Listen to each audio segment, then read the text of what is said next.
এদেশে পরস্পরে দেখা হলে দেয় সালাম, এদেশে আমজনতার হৃদয় জুড়ে পাকালাম। ঠিক কিনা বলেন?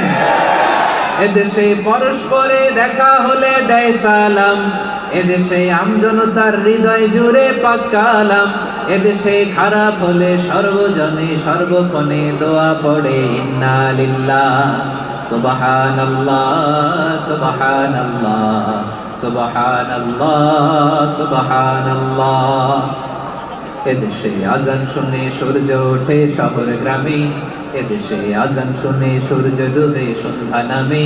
এদেশে সকল কাজে সবাই বলে বিসমিল্লাহ, এদেশে ভালো কিছু দেখে শুনে হাসি মুখে সবাই বলে মাশাআল্লাহ সুবহানাল্লাহ। সবাই পড়েন সুবহানাল্লাহ সুবহানাল্লাহ সুবহানাল্লাহ সুবহানাল্লাহ সুবহানাল্লাহ সুবহানাল্লাহ সুবহানাল্লাহ সুবহানাল্লাহ। এদেশের আসল পরিচয় ইসলাম। চিৎকার করে বলতে হবে, এদেশের আসল পরিচয় কি? এজন্য রব্বুল আলামিন বলেন ওয়াসবির আলা মা ইয়াকুলুনা ওয়াহজুরহুম হাজরান জামিলা।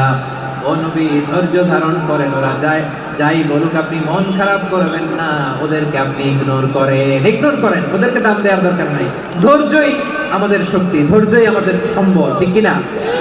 আমার প্রিয় ময়মনসিংহবাসী, ধৈর্য এমন একটা গাছ।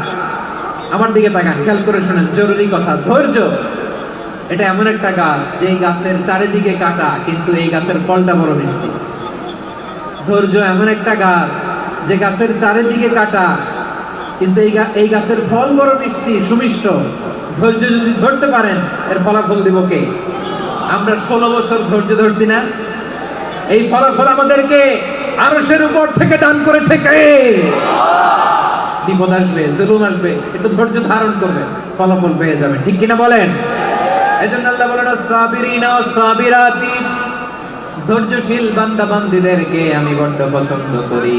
وَلَنَبْلُوَنَّكُمْ بِشَيْءٍ مِّنَ الْخَوْفِ وَالْجُوعِ وَنَقْصٍ مِّنَ الْأَمْوَالِ وَالْأَنفُسِ وَالثَّمَرَاتِ وَبَشِّرِ الصَّابِرِينَ। আল্লাহ বলে, এই জমিনে আমি ভয় দিয়ে, ক্ষুধা দিয়ে, জানমালের হানি দিয়ে, সম্পদ হানি দিয়ে তোমাদেরকে পরীক্ষা করব। এই পরীক্ষায় সফল হবে তারা, ধৈর্য ধারণ করেছে যারা। ইন্নাল্লাহা মা'আস সাবিরিন, ধৈর্য ধারণকারীদের সাথে আল্লাহ আছে।